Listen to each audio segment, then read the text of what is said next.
বহু যুবক মাথার চুল কাটে অনুসরণ করে, অসভ্যদেরকে অনুসরণ করে, অসভ্যদের অনুসরণে জামা পরে,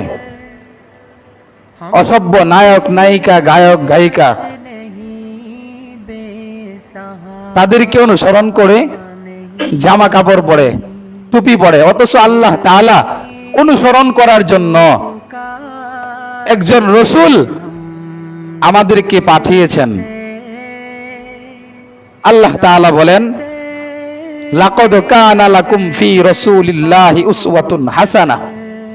সূরা আহজাবের মধ্যে বলেন, অবশ্যই অবশ্যই তোমাদের জন্য রয়েছে বিশ্বনবীর জীবনীটাই উত্তম আদর্শ, শ্রেষ্ঠ ফ্যাশন, এটাই তোমাদের অতুলনীয় কালচার।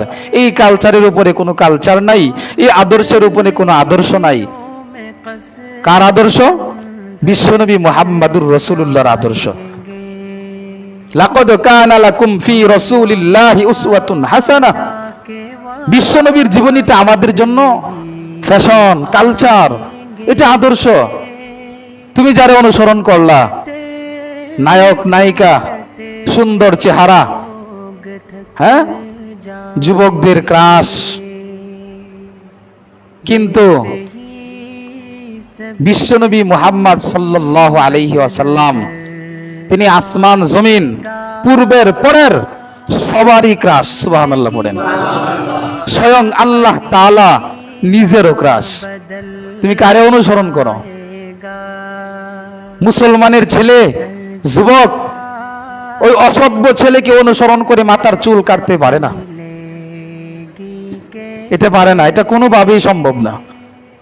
পৃথিবীর সবচেয়ে সুন্দর চেহারা ঝাড়, তাকে আল্লাহ তাআলা অনুসরণ করতে বলছেন। তার অনুসরণ বাদ দিয়ে আমরা অসভ্যদের অনুসরণ করছি। এই যে আমি কথাটা বললাম না, আমি যদি জিজ্ঞেস করি কথা ঠিক কিনা, সবাই বলবে ঠিক। তাহলে তুমি এই বেঠিকটার মধ্যে গেলা কেন? তোমার মাথার চুলের এই অসভ্য অবস্থা কেন? এই অসভ্য বিধর্মী মালাউনকে অনুসরণ করে চুল কাটলা কেন? চুল কাটার অনুসরণ মুসলিম ধর্মে কি নাই? আমাদের ধর্মে চুল কাটার তরিকা নাই। আল্লাহ তাআলা আমাদেরকে হেফাজত করেন, সবাই বলি আমিন। আমাদের জন্য সর্বশ্রেষ্ঠ আদর্শ ফ্যাশন মুহাম্মদ সাল্লাল্লাহু আলাইহি ওয়াসাল্লাম, তিনি আমাদের অনুসরণীয়। তাকে অনুসরণ করতে আল্লাহ তাআলা নির্দেশ করেছেন। এখন কথা হইল, শুধু ঠিক বললে হবে না, আমাকে অনুসরণ করতে হবে, ওই নবীর আদর্শ অনুসরণ করতে হবে, ওই নবীর সুন্নত অনুসরণ করতে হবে। অসভ্যকে অনুসরণ করে চুল কাটা যাবে না।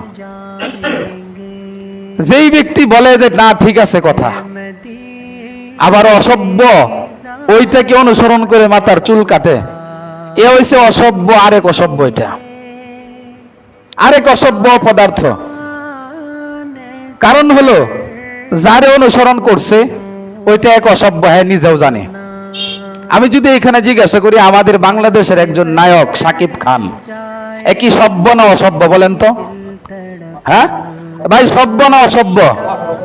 হ্যাঁ, ওর জীবন কাহিনী জানেন? সভ্য না অসভ্য? ওরে যারা অনুসরণ করে, অনুসরণ করে মাথার চুল কাটছে, যে অনুসরণ করছে সভ্য না অসভ্য? অসভ্য। এই জন্য যুবক ভাইয়েরা আমার, আমাদের আদর্শ হলো বিশ্বনবী মুহাম্মদ সাল্লাল্লাহু আলাইহি ওয়াসাল্লাম। আমাদেরকে ফিরে আসতে হবে। আমি যে অসভ্য এটা আর একজনে বলার দরকার নাই, এটা আমি নিজেও জানি, কারণ আমি তো অসভ্যের অনুসরণ করতেছি। এটা আরেকজনে বলার দরকার নাই। আল্লাহ তাআলা সবাইকে হেফাজত করেন।